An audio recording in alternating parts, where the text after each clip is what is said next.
This is the Adidas Response 3MC. It's kind of the evolution of the Response from last year that we liked a lot. And to give you a quick summary of what this boot is, it's basically just a BOA version of the Tactical 3MC with a different type of shock absorption.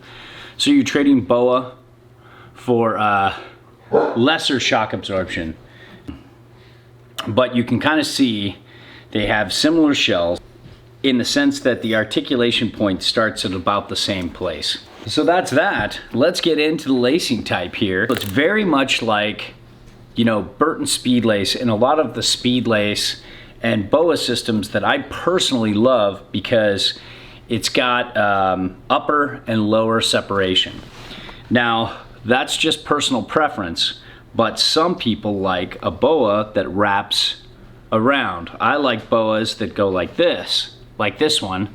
Some like ones that overlap and double grip your ankle and minimize any potential heel lift.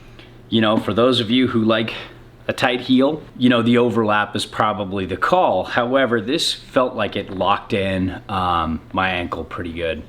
Now, in terms of fit, the last 3 years now, this is the third year, they've changed the fit of the liner, and now I'm a true size 9. I'm a D bordering on E for width on the Braddock scale, and 8.5s fit me perfectly. They fit me just like many size 9s.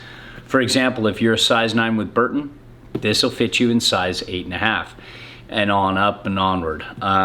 But measure your foot on the Braddock scale. Make sure you know what you're getting into. These run a little wide, just like all Adidas boots. They run on the wide side. They're some of the widest boots in the industry. Actually, I know one guy who was wearing 11 boots, then found out he was a 9, I think triple E, and now he's in a 9.5 Adidas and happy. There's some width here, and I feel like there's a lot of extra room for my D's, my D.5s. So if you're an E, or maybe even a double E, you might actually be able to fit the size that works for you. So that's pretty cool. Now, as far as comfort goes, some people have issues and some people don't with the forward flex. Some people complain of pressure on the top of the foot. What I've noticed this year, riding my tacticals all year, if you start a little loose and work your way into it, because they're so responsive already, you can be a little loose. The tongue and liner, the silver liner right here, molds well to your foot, and I didn't feel much top of the foot pressure. They're starting to listen to their customers because there's been a lot of complaints about people feeling pressure along the top of the foot from our readers and from others. But if you're one of those, this year might be a little better, but you have to try. Every foot's different. But other than that, this liner just heat molds so well. It's very customizable. It's very well made. You can see in here, we get up close under the pretty light here. It's got good J-bars in here, and really just does a good job molding around your foot. If you ride a lot of days a year, don't heat mold. Just let it heat mold itself unless you have hot spots. If you're only riding 5 to 15 days a year, 20 days a year, and you want every day to count, then yeah, go ahead and heat mold them. And it might make your first day a lot better. Flex retention, I've noticed a couple things here like we talked about. There isn't the massive articulating cuff anymore, and there also isn't a legit spine anymore. The old Response, I believe, used to have this rubber spine like this that really improves the longevity of the boot. Now you just have an extra patch of faux leather here. So they've definitely dialed back the longevity in the hopes that they can get this boot to be a little more comfortable quickly.